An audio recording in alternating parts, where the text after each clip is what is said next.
South Florida today on NBC6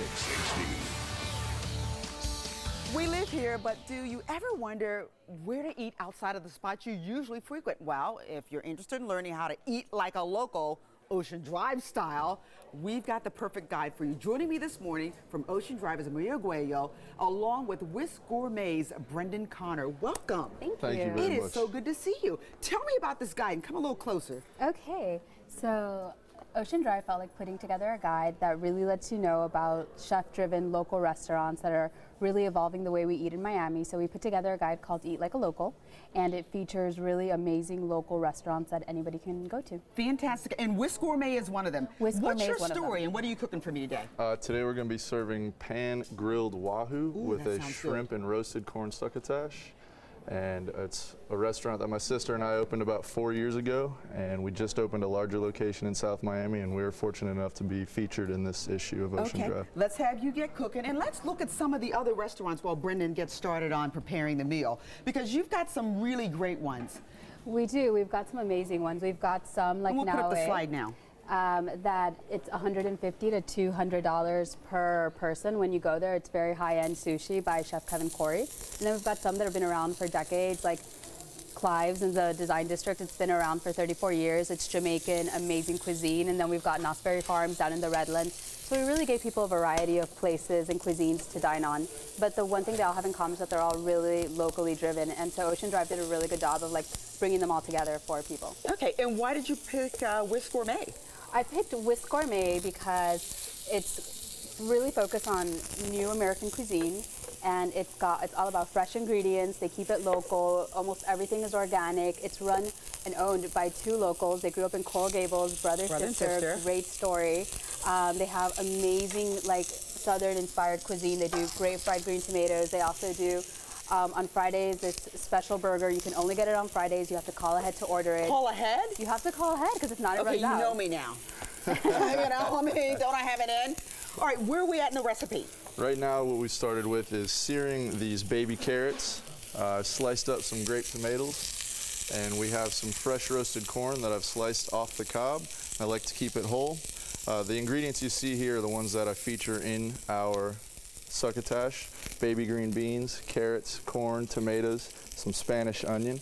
What I like to do is roast the corn, cut all the kernels off the cob, and then I use the cob to make a stock with the onions and primarily thyme. We have a nice piece of wahoo here that I'm going to put into our pan. Always have to use salt and pepper when you're cooking. Okay, you work with your sister. Who's the boss? It really depends. Good answer. Very good answer. I think she would like to say she is, and I'd like to say I am. But you know, when push comes to shove, we work pretty well together, Okay. despite being siblings. Okay, now you've got a pub on there too. Yes, we've actually got several things. We've got one place that's called The Alibi. It's actually located inside a bar, and so it's inside Lost Weekend on South Beach. So that's really interesting. And then we've also got La Moon. It's open late night. It's in Brickell. And now it's Colombian, so I didn't quite get the name thing with La Moon. I think La Moon is because it's open so late and so many people frequent it at like a 3 a.m. to 5 a.m. kind of location for, you know, a great late night, like greasy treat. So, I mean, there's a variety of stuff on there. And one of the old timers on there, Garcia's. Yes, Garcia's. It's such a gem. It's located on the river, and you know, really great fresh seafood brought in. It's a family business, and now part of the family has actually expanded, and they're doing La Camaronera, which is one of the fish trucks that's going around. Fantastic. Now, fried green tomatoes. Did you go for kind of like a southern thing, succotash? Well, I learned how to cook in Charleston, South Carolina. Oh, okay. I was wondering how a Miami boy knew how to cook southern food. Okay, that explains a lot. And while I was there in college, I started cooking and really just fell in love with the flavors and the tie between the land and what we're eating at the same time.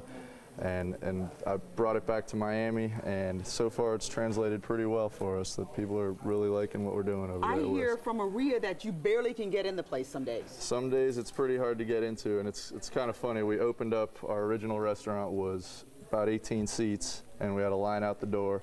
And then we opened up this one, which has about 75, and there's still a line, and people who didn't know us before will often say, why did we open such a small restaurant? But you know, it is what it is, and we're happy to. Where are we be at where in we this are. Menu? Well, I've added the shrimp to the succotash, and I'm allowing it to poach. I have seared the fish, and if you give it the nice 45-degree turn, you get those beautiful grill marks. And if you're cooking this at home, the best thing to do is start it on the first side. When you flip it over, finish it off in the oven. We have our little handy Channel 6 oven here. Not quite like the restaurant, but it Not does quite, the job. but it's going to get the job done. And as that's cooking, you let your succotash cook the shrimp, and you're getting all the nice aroma from the corn, the onions, the shrimp. And in a few minutes, we'll be ready to plate up. All right, we'll show the final finished dish in a little bit. We'll talk to Maria a little bit longer, but for more information on your quest to find the perfect place to eat in South Florida, go to oceandrive.com. We'll be right back. Stay with us. Today's South Florida Sizzles cooking segment is sponsored by Panda Kitchen and Bath. From imagination straight to installation, log on to Panda Kitchen. Live. This is South Florida Today on NBC6 HD. So Brendan's plating this fabulous dish, and where can we find out about all these great restaurants? You can always follow oceandrive.com, and you can also check out Taste. It's a monthly column that we have in the magazine. Fantastic, Brendan, that looks wonderful. Are we ready to eat? We're getting there. We're right up. All right, so I like to start with a little bit of jasmine rice on the bottom of the plate, just to give it a nice starch. We have all of our nice, fresh, beautiful vegetables, the shrimp arranged around that, and I believe our fish is done. Okay. While you're putting that on there, we'll get ready to go on over to the band. So fish is coming. Beautiful. All right. Gorgeous dish. Thank you, Brendan. Beautiful. You're very welcome. All right, looks beautiful. All right, we're going to chow down here. In the meantime, you can listen to